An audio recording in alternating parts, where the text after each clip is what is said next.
ಮೈಸೂರಿನ ಕಲ್ಯಾಣ ನಗರದಲ್ಲಿಂದು ವಿಕಸಿತ ಭಾರತ ಸಂಕಲ್ಪ ಯಾತ್ರೆಯ ಮೂಲಕ ಕೇಂದ್ರದ ಸರ್ಕಾರದ ಜನಪರ ಯೋಜನೆಗಳ ಪ್ರಚಾರ ಕಾರ್ಯ ನಡೆಯಿತು.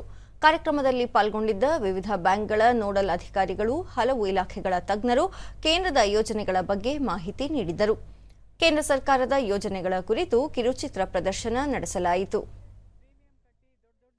ದೂರದರ್ಶನದೊಂದಿಗೆ ಫಲಾನುಭವಿ ಬೃಂದ ವಿಕಸಿತ ಭಾರತ ಸಂಕಲ್ಪ ಯಾತ್ರೆಯಿಂದ ಸಾಕಷ್ಟು ಮಾಹಿತಿ ಲಭ್ಯವಾಗಿದ್ದು ಅದನ್ನು ಸದುಪಯೋಗಪಡಿಸಿಕೊಳ್ಳುವುದಾಗಿ ಹೇಳಿದರು. ತುಂಬಾ ಉಪಯೋಗ ಆಗಿದೆ ಅಂತ ಹೇಳೋದಕ್ಕೆ ಇಷ್ಟಪಡ್ತೀನಿ. ತುಂಬ ಸಂತೋಷ ಆಯಿತು. ಮಧ್ಯಮ ವರ್ಗದವರಿಗೆ, ಈ ಕೆಲವರಿಗೆ, ಅನಕ್ಷರಸ್ಥರಿಗೆ ಈ ಕೆಲವೆಲ್ಲ ಮಾಹಿತಿಗಳನ್ನ ತಿಳ್ಕೊಳ್ಳೋಕೆ ಅವಕಾಶನೇ ಇರೋದಿಲ್ಲ.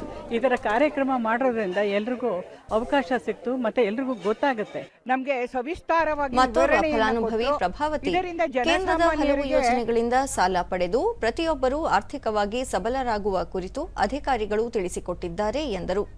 ಬಹಳ ಅನುಕೂಲ ಆಗಿದೆ. ಕೆಲವು ವಿಷಯಗಳು ನಮಗೆ ಪೇಪರ್ ಓದಿದ್ರು ಅಷ್ಟು ಸ್ಪಷ್ಟತೆ ಇರಲಿಲ್ಲ. ಆದರೆ ಎಲ್ಲ ಇದು ಸಂಬಂಧಪಟ್ಟ ಇಲಾಖೆಯವರು ಬಹಳ ಚೆನ್ನಾಗಿ ನಮಗೆ ಮನಮುಟ್ಟುವಂತೆ ವಿವರಣೆಯನ್ನು ಕೊಟ್ಟಿದ್ದಾರೆ.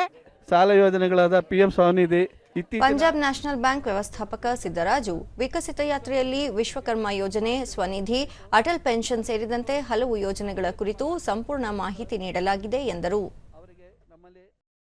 ಶೂನ್ಯ ದರದಲ್ಲಿ ಅಕೌಂಟನ್ನು ಮಾಡುವುದು, ಮತ್ತು ಸಾಲ ಸೌಲಭ್ಯದ ಬಗ್ಗೆ ಮಾಹಿತಿ ಒದಗಿಸೋದು, ಮತ್ತು ಜೀವನ್ ಜ್ಯೋತಿ ಬಿಮಾ ಯೋಜನೆ, ಸುರಕ್ಷಾ ಬಿಮಾ ಯೋಜನೆ, ಅಟಲ್ ಪೆನ್ಷನ್ ಯೋಜನೆ ಬಗ್ಗೆ, ಮತ್ತು ಬೀದಿ ಬದಿ ವ್ಯಾಪಾರಗಳ ಬಗ್ಗೆ ಮಾಹಿತಿಯನ್ನು ಒದಗಿಸಿ ಅವರಿಗೆ ಸರ್ಕಾರದಿಂದ ಸಹಾಯಧನ ರೀತಿಯಲ್ಲಿ ಸಾಲಗಳನ್ನು ನಾವು ನೀಡುತ್ತೇವೆ.